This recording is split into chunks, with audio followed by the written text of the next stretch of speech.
Hello everybody. Welcome to the lectures for Chapter 2. This is Part 1 on Classic Theories of Development.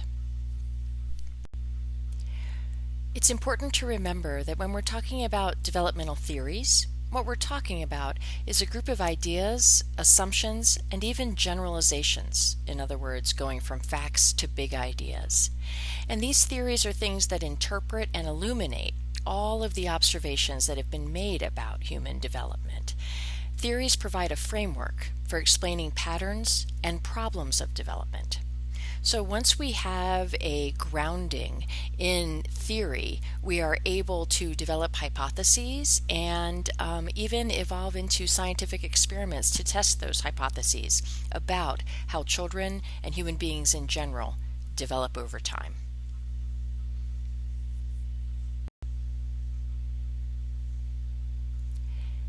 Now, Chapter 2 is kind of a sweeping chapter. It's designed to give you an overall view of development, and many of the theorists that you come into contact with in this chapter you will read in more detail later on in the semester.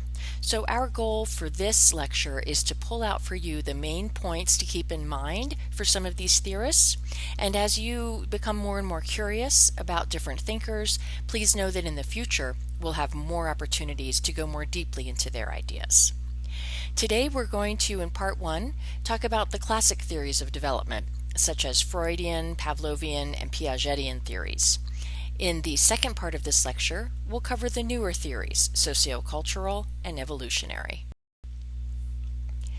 Theories produce hypotheses, as I mentioned, which allow us to generate new scientific studies. And in the area of human development, as many of you know, these theories can also give us some leverage for practical guidance. So when a parent or a teacher is wondering how to support a child, we can return to our theoretical foundations for direction. When we talk about some of the classic theories underlying human development, this will be so familiar to those of you who have studied psychology before. We begin in the 1800s, really, talking about psychoanalytic work. Then we move into the 1900s with behaviorism, social learning theory, and cognitive theories of development. So let's take each one of these one at a time. And once again, please know this is a very brief encapsulation of the main ideas. I'd also like to direct your attention to the Khan Learning Academy videos that I posted.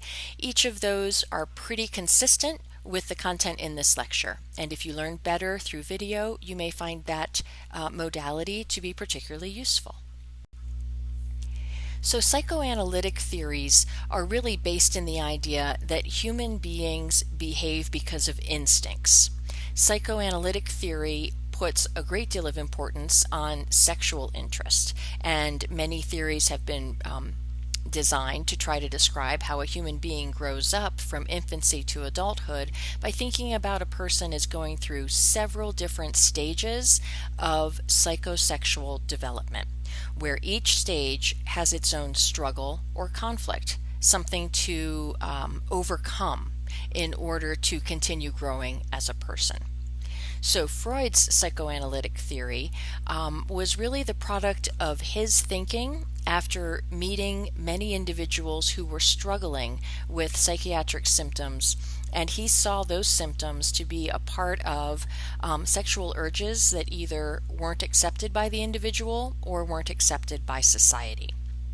So the important thing to know about Freud is he came up with stage theories where there are discontinuous aspects of development that you're, kind of developing along your merry way, and as soon as you accomplish managing the conflict in a stage, you kind of go up a level and continue to develop. Now, Freud's thinking has been changed over time, and the neo-Freudian or the new Freudian movement has moved psychoanalysis into a deeper part of self-psychology. But as Freud was developing his ideas about how a person becomes a person, Erik Erikson came along a bit later and thought, okay, I like this idea that there are different stages of being a person. But to Erikson, the conflicts that occurred in each stage really didn't have anything to do with sexual urges or instincts that were uncomfortable. Instead, he felt that there were some psychosocial stages that he needed to build upon, and felt that it was important to start earlier in development than Freud did and to go all the way through adulthood, and the idea that different parts of adulthood comprise their own stages. He actually published his theory relatively late in life. And for those of you that are interested, one of the most interesting, I think, seminal works in psychology is Erikson's paper, 8 Ages of Man, which I have posted in Canvas. Totally optional, but take a look. I think it's really interesting how he brought his philosophy and his thinking to developing this model of how we become full human beings. So like Freud, he had a stage theory. Like Freud, he conceptualized each stage as having a conflict that one had to overcome. But his stages were not about sexuality. They were about dueling conflicts, dueling priorities. So for example, trust versus mistrust is how he characterized the infancy period, that if an infant felt connected and bonded to caregivers, trust could be established. If the infant didn't experience trust with caregivers, a foundation of mistrust would be established. We'll return to Erikson as we cover psychosocial development in future modules. The next major theory that emerges is behaviorism, with 2 main ideas, or some may say 2 main branches.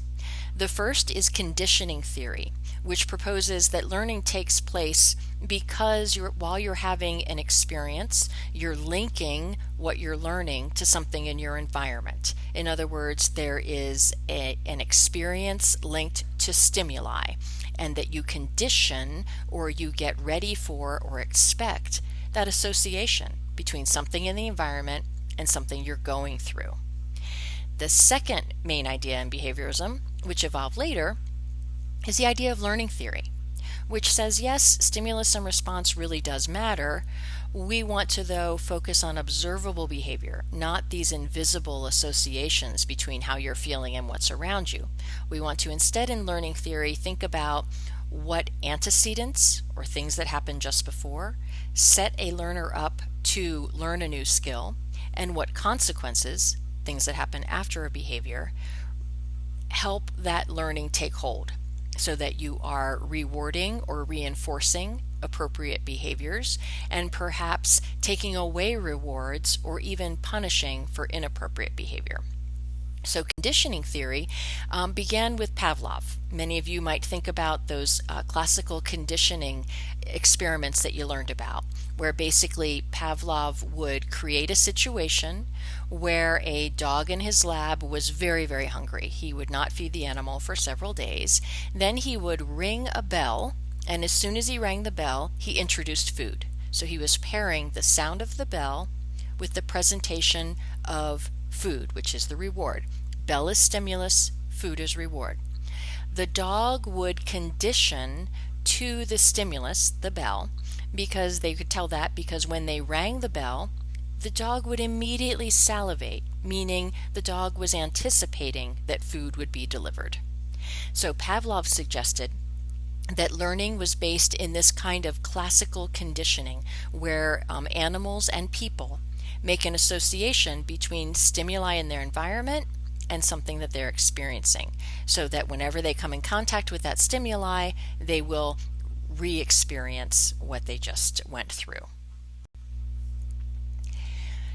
John Watson came along and kind of changed up this thinking about stimulus and response. He was an American psychologist who practiced in the early 1900s, and he focused on observable behavior and kept stressing that we couldn't make assumptions about what was going on inside the brains of human beings, that we couldn't observe thoughts. Therefore, in order to make psychology a science, we needed to focus primarily on observable behavior.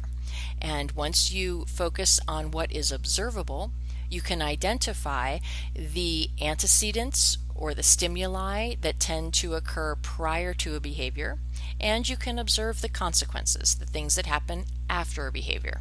And by understanding those relationships, you could understand how human behavior evolved.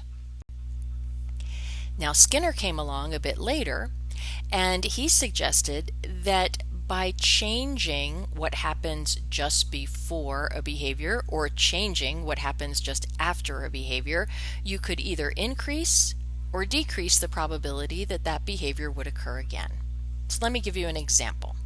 In this operant conditioning approach, operant meaning you can act on the behavior, imagine that you're trying to teach a child the meaning of a stop sign.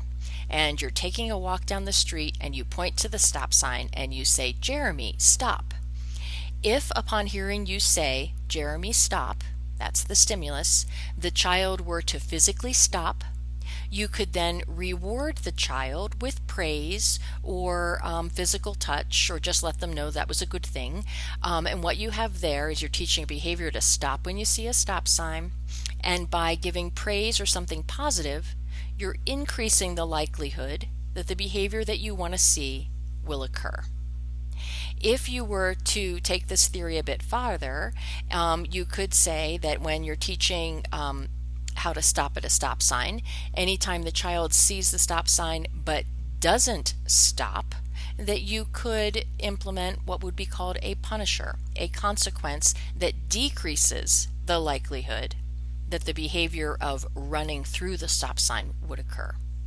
So in operant conditioning, we're thinking about ways that you can change the response to a child's behavior such that a reinforcer increases the behavior, a punisher decreases the behavior.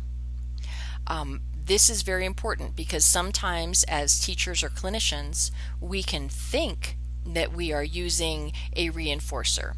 But if we see that the child's behavior that we're trying to build does not increase, then perhaps we were wrong about the reinforcer.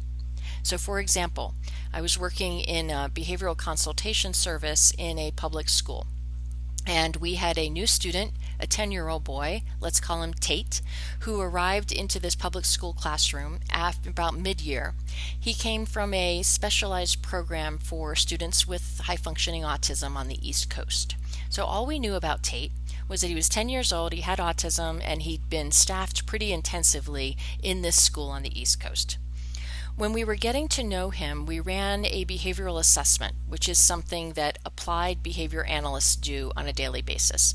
A behavioral assessment is when you observe the child in many different natural situations and you record your observations. It helps you develop some theories around what sort of antecedents, events that happen before, and what sort of consequences, events that happen after, are encouraging positive or adaptive behavior, as well as those circumstances that might encourage maladaptive behavior, which we usually don't want in a classroom.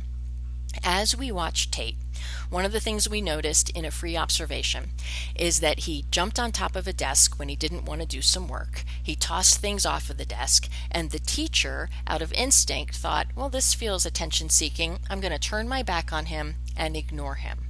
That was also the school policy, not to get hands-on with a child who was disruptive. So the teacher and the paraprofessional stayed near Tate to keep him safe, but did not attend to him, speak to him, or try to engage him while he was standing on the desk throwing papers on the floor. As happens when we do an active ignore procedure, which behaviorists would call an extinction procedure. You're trying to extinguish the inappropriate behavior standing on the desk and throwing things. You're trying to do that by taking attention away.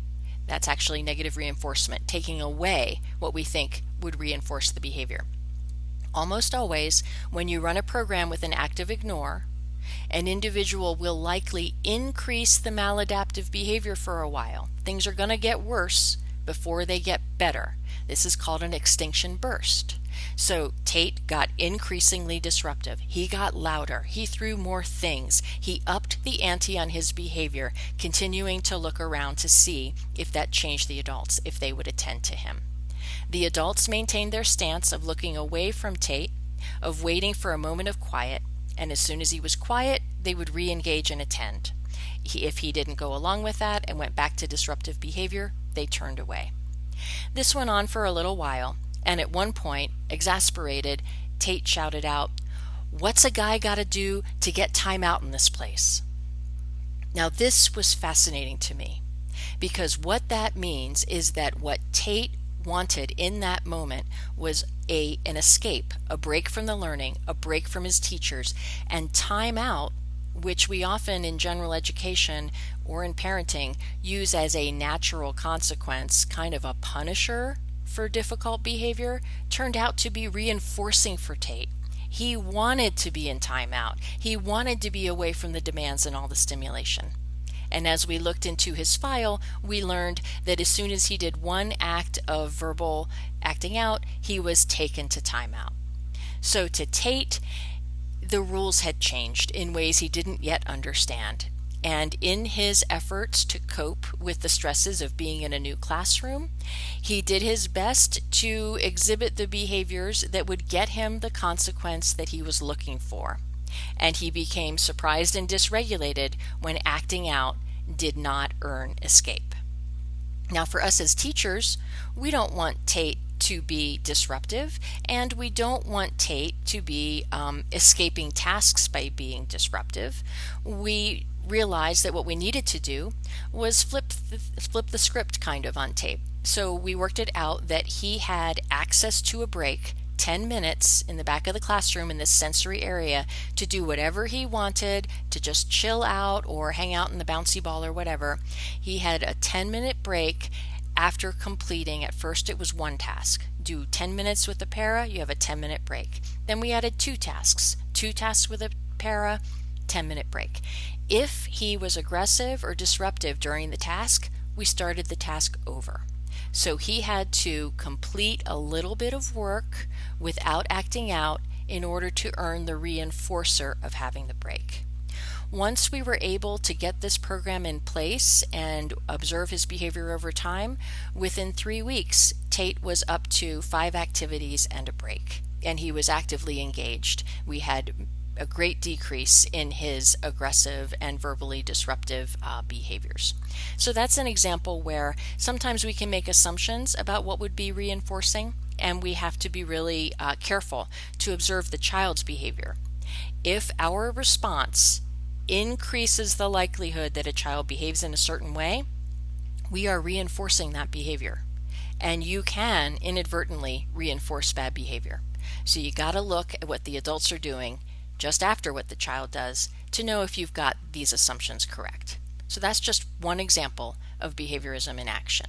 We'll talk more about that in the future, and we'll also talk about careers in behavioral intervention, which work with children and adults with a variety of conditions and involve analyzing the functions or the reasons why people behave like they do, and then developing and implementing a database plan for improving adaptive responses and decreasing maladaptive ones.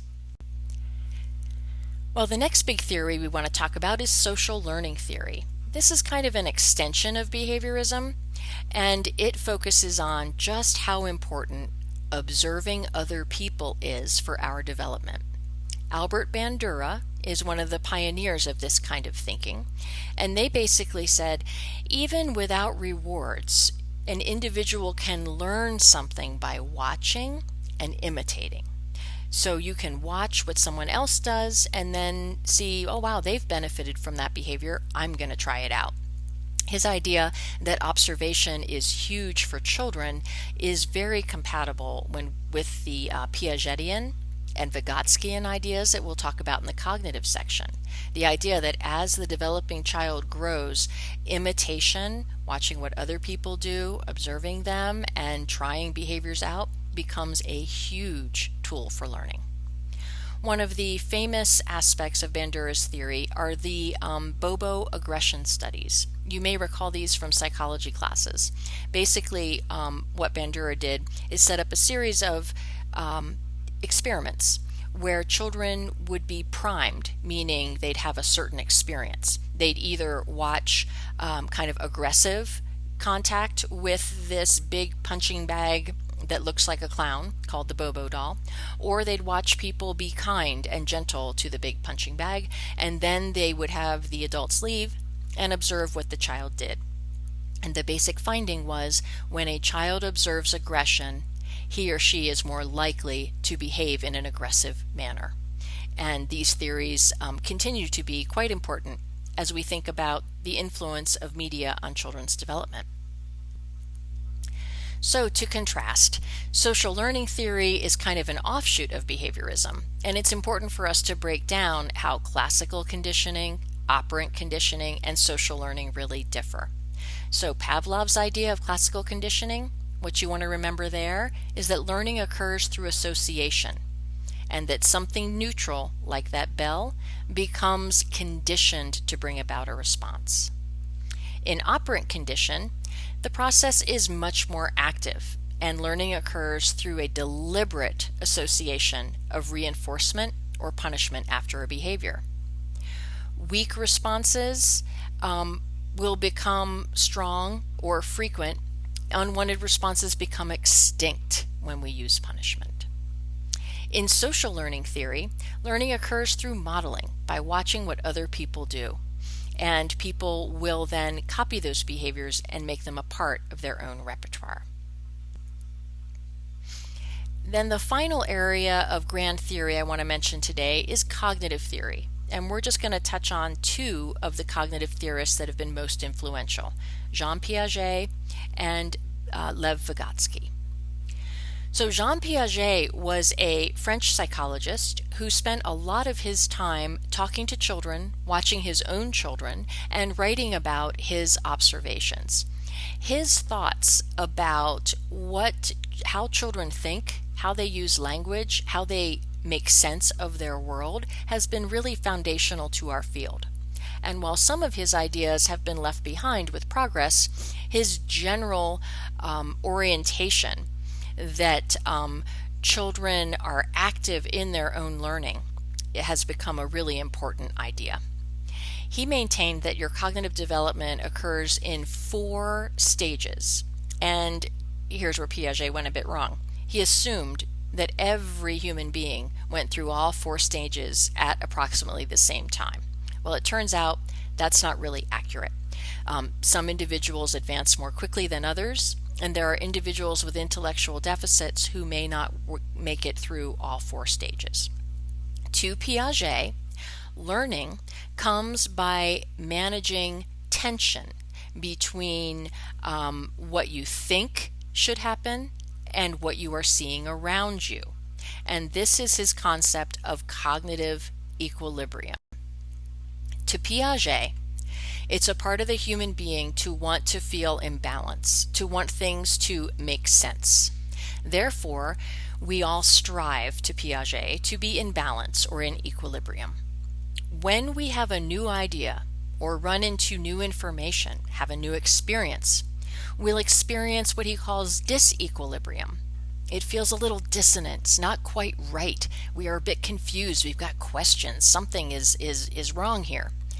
In our effort to get back to equilibrium, Piaget suggests that we go through a process of adaptation, which is really learning. Adaptation, in Piaget's mind, has 2 different pathways. We can learn by assimilating or by accommodating. And when we do those things, we end up with this new equilibrium. Our balance is returned. Now, assimilation and accommodation are different pathways. In assimilation, Piaget suggests that we have this existing idea, which he calls a schema. In assimilation, experiences are interpreted in such a way that they now fit into our ideas of the past. For example, if you have a 3-year-old girl in front of you whose family has a dachshund as a pet, and you run into a German Shepherd at the park, her first thought is going to be, when you call that a dog and you call her dachshund a dog, her first thought is, there's no way that's a dog. A dog is my dachshund. A dog is a small 4-legged animal. In order to assimilate that information, the adult may say, look, that German Shepherd is a dog. He has 4 feet, 4 legs like your puppy. He has a long nose like your puppy. He barks like your puppy. He's a dog. So you are now helping the child assimilate the idea that a German Shepherd and a Dachshund are both dogs.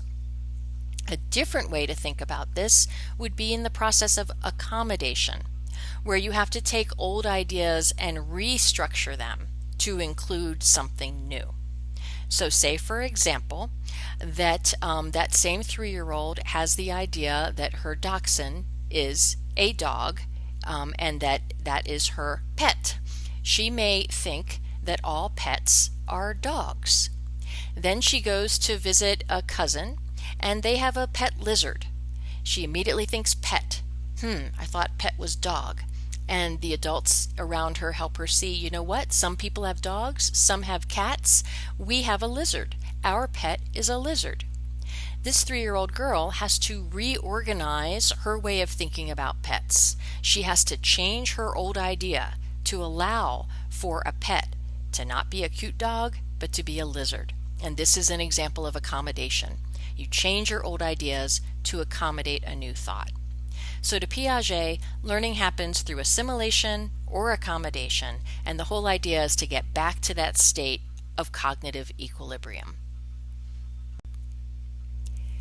Lev Vygotsky came along and he suggested that, children do, learn a lot by what's around them. In fact, he felt that Piaget's idea that we would innately go through these specific steps was probably not accurate. Vygotsky believed and wrote about what he called a sociocultural theory of development. He suggests that we develop because of our social interactions with others, that growth and development are not innate and coming from inside us, but have to be nurtured and have an awful lot to do with our experiences and our culture over time. That there's a constant interaction between a child and other children, or a child and the adults, that leads to learning through apprenticeship, or what he would call guided participation. So Lev Vygotsky is definitely a theorist who puts a lot of importance on nurture. And his main ideas that we'll talk about throughout, two of them are the zone of proximal development and the process of joint construction. Let's take each one of these one at a time. The zone of proximal development, or the ZPD, is the idea that in order to help a learner develop, you have to be really thoughtful about how much you're going to challenge that learner. You want to target a new skill that is just outside of the learner's comfort zone, that is just slightly above what they're currently capable of doing.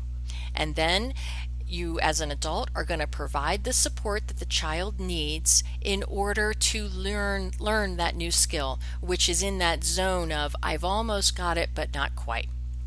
So the zone of proximal development is a set of skills that the learner needs the adult or a coach to help them get to.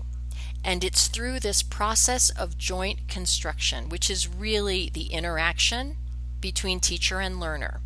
It could be a mentoring relationship, a coaching relationship, a teaching relationship, but it's an interaction where there is a joint construction of a new idea, and the learner is coached and supported to extend their skills into the next layer. Now, the zone of proximal development becomes really important, especially in education or teaching. So you might think of a time where a teacher asked you to do something that was way beyond your skill set. You didn't have the foundational skills. You couldn't get there. And maybe the teacher wasn't there to help guide you there. In either of those scenarios, you're not likely to succeed as a learner, and you might give up. We get better learning from children when 80% of what we do is familiar and within their skill set, and 20% is new. You never want to meet a learner with 80% new and 20% familiar until much, much later in the expertise continuum. But when you're working with children, 80% familiar, 20% new. That's Vygotsky's zone of proximal development in action. So, as you consider these theories, you might think, can I just become a behaviorist? Can I just go cognitive? No. One theory is probably not sufficient for a career in child development or for thinking about how humans develop. In fact, most developmentalists adopt what we would call an eclectic approach, meaning they pull from many different theories to inform their work. By having this open mind to more than one theory, it can allow you to generate more complex and more interesting solutions to the child development problems ahead of you. So thank you for your time and attention. Our next lecture will be a very brief one on the newer theories in cognitive development, in child development.